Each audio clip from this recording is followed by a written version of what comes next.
define the experience of a lifetime. It made me see the world in a way that I had never seen it before. In Tanzania, I met many people who were friendly, kind, and giving in spite of whatever circumstances life had dealt them. And for someone who comes from the Midwest, that is truly amazing and inspiring.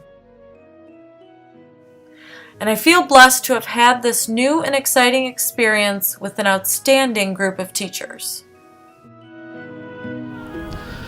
We're gonna make it up to Kibo today.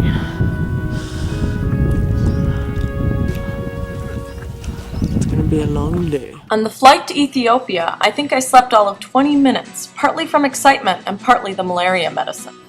I received the first of many culture shocks when we arrived in Tanzania and claimed our baggage. Culture clash of, when we got to the airport and there's people running up and asking to grab your things and going tip, tip.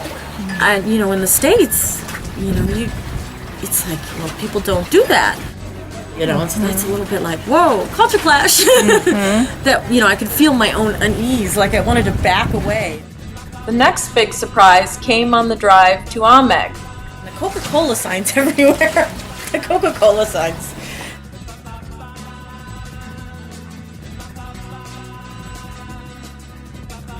Just as surprising were the homes half built with doors made of metal sheets. It didn't sink in at the time, but I learned later there really is no such thing as a mortgage in Tanzania. Sounds kind of nice, huh?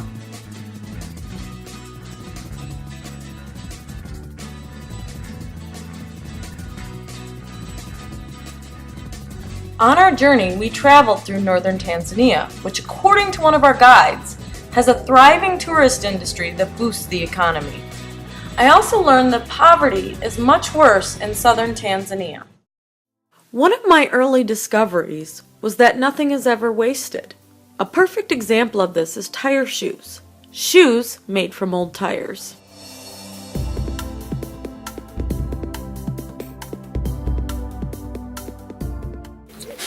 I don't know what it is.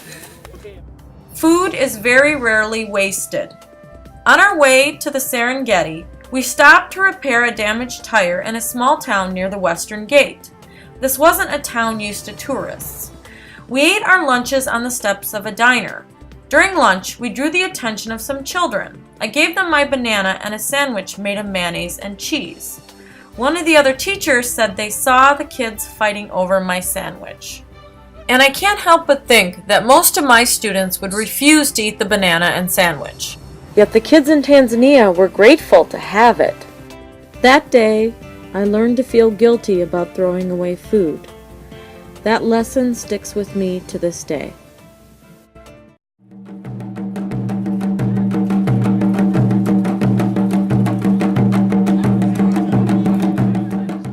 In Tanzania, I never knew quite what to expect, and sometimes I felt out of sorts, wanting to find the familiar.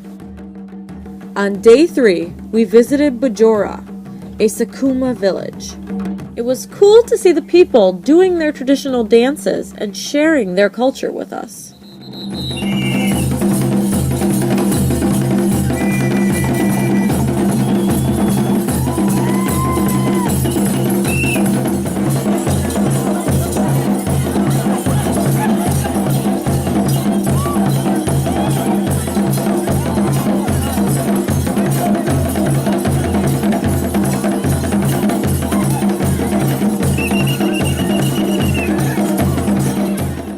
Taping the dancers drew the attention of the village children.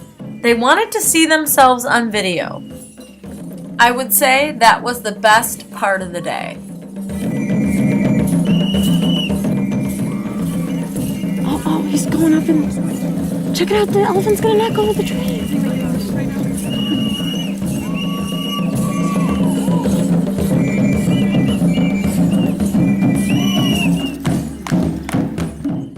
The safari of the Serengeti is beyond description. Seeing animals that I've seen in zoos before, but seeing them in their natural environment and being the one in a cage, it was simply breathtaking.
We witnessed families of animals on the move.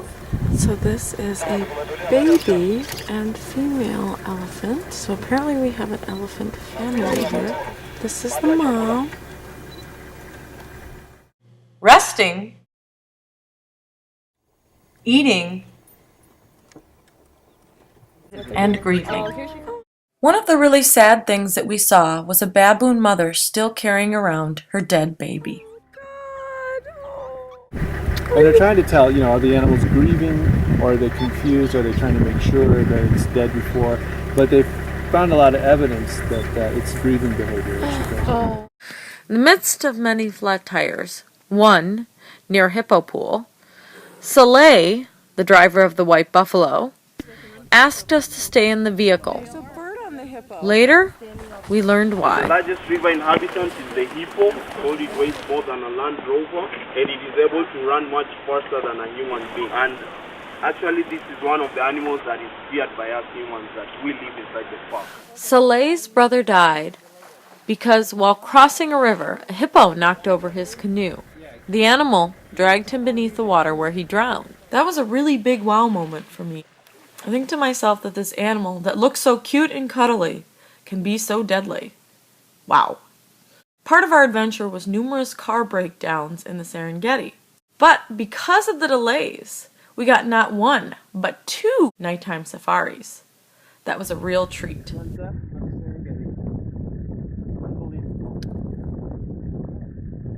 During one of these incidents, we were rescued by one of the many guides in the park. He allowed us to travel in his car back to our lodge. As we turned a corner on that dark road, we saw something amazing. Seeing that lion just sitting there without a care in the world made me realize how much this is his land, not ours. He doesn't have much of a mane. No, he doesn't. He must be young.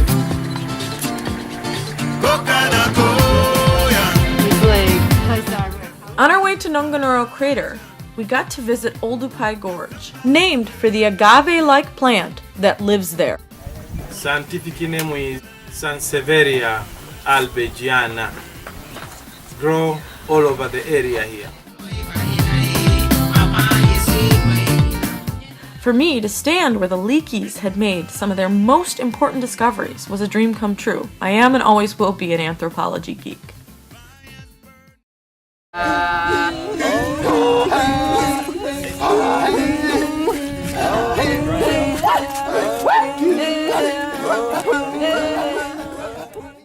The Maasai keep cows.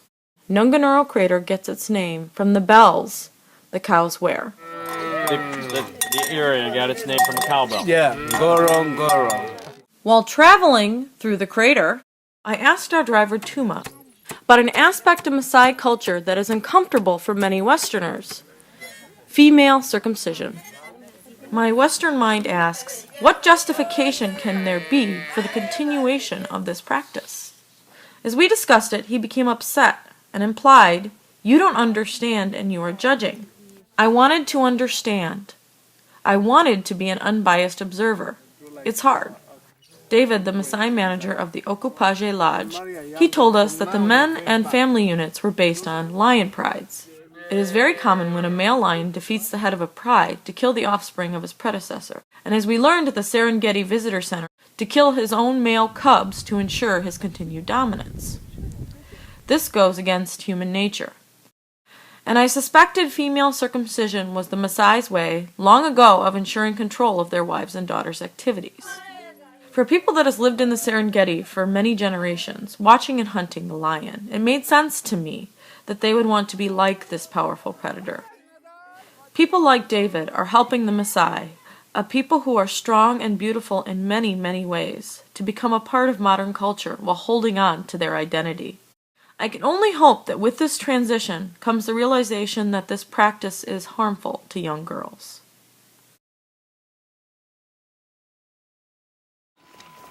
This is where we are headed. The summit of Mount Kilimanjaro. This is Moens, and it's Kilimanjaro's second peak. Kilimanjaro was perhaps the most challenging experience for me. The first day of hiking, I felt great. I was happy to be hitting the trails. This is where we are headed. The summit of Mount Kilimanjaro. During my hitchhiking experience, I sat in the back of a vehicle with a young man named Yasser, who had worked as a porter and guide climbing Mount Kilimanjaro. He said that no matter what, I had to listen to what my guide said, because at the end of the day, they wanted me to make it.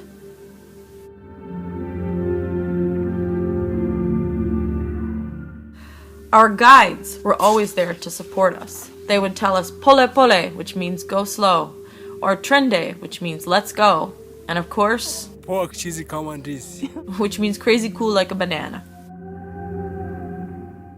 The higher we climbed, the less vegetation we saw, and when we entered the alpine desert, my allergies started getting the better of me. So this is sunrise on the 4th day of climbing Mount Kilimanjaro. It got really cold at night, especially at Kibo. Even on Diamox, I felt the altitude. I felt like I had a head cold and experienced loss of appetite.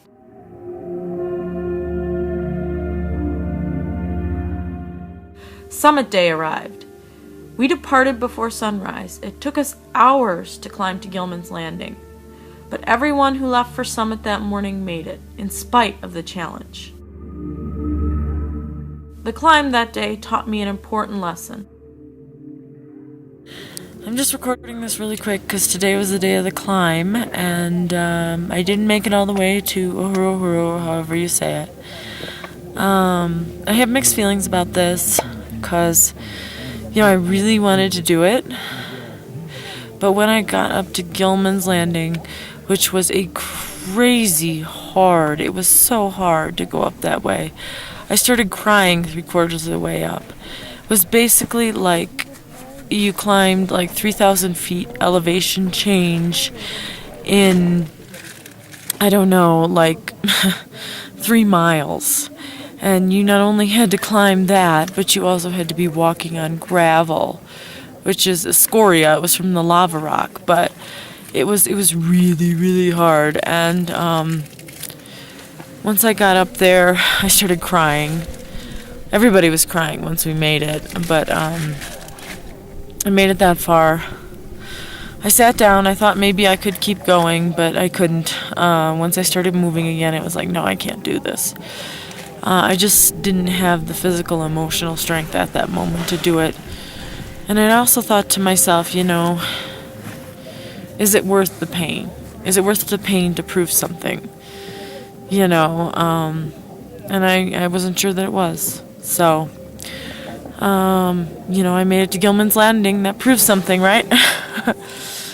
That night, one of our crew, Mary Sue, who couldn't summit because she felt sick, experienced chest pains. A helicopter was called to airlift her out. That was something to see.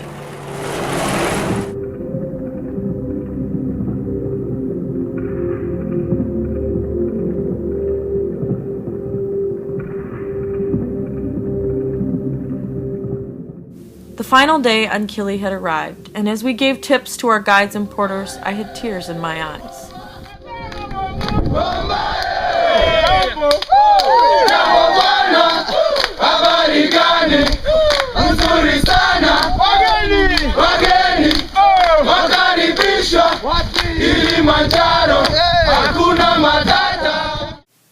We had one more adventure in store, teaching at St. Timothy's. I don't think I've ever been called teacher more in my life.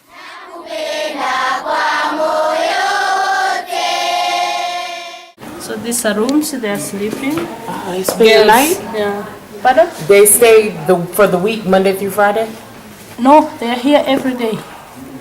Because we have boarding and day scholars. Oh, wow, that's awesome. So the scholar, they usually go home every day. But these boarders, they will not always be here. This is their home now. This is a pattern. It goes the same shape. 1, 2, 3, 4, 5. Over and over again. It's a pattern.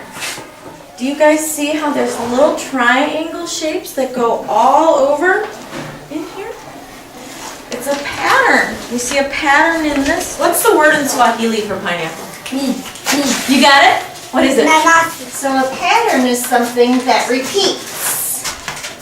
Like a square, and then a triangle, and a square, and a triangle. There's a special name for a pattern that repeats over and over. It's called, it's a big word, it's called a tessellation. So here is a type of pattern that's a tessellation. See how they fit together like a puzzle piece? So we're going to have you make tessellations or math patterns today. You can cut it any way you want. You could cut like this. You make a shape. And then what you're going to do is you're going to make your own pattern. So you take it and trace it. 3. See the pattern? Fill up your whole paper with your patterns. And then you get to color your pattern. So, do all the grades move at one time? This one, Okay. Let's say, can I take a picture of you? Smile. Tanzania, Tanzania, nakupenda kwa moyo wote. Nchi yangu Tanzania, jina lako ni tamu sana. Jina lako nakuota wewe, niambapo ni heri mama we. Tanzania, Tanzania, nakupenda kwa moyo wote. Africa has opened my eyes and my mind in ways that I'm not even sure of. And I can safely say, I shall be not telling this with a sigh, somewhere ages and ages hence. 2 roads diverged in a yellow wood and I took the one less traveled by.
I'm kidding, Karen.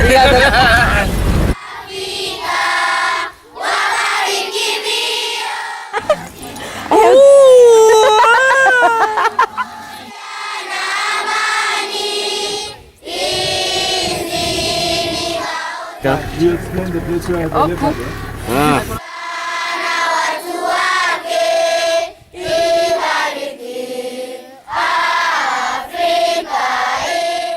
Crikey! Did you see the size of those teeth? Wrestled it to the ground! Grand Canyon, okay, honey? Yep. Looks good. Let's go.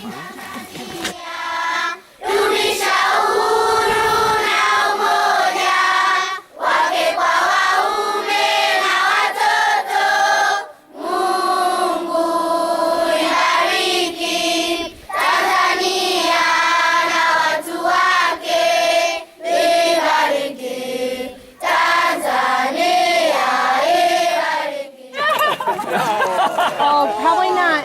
Probably not a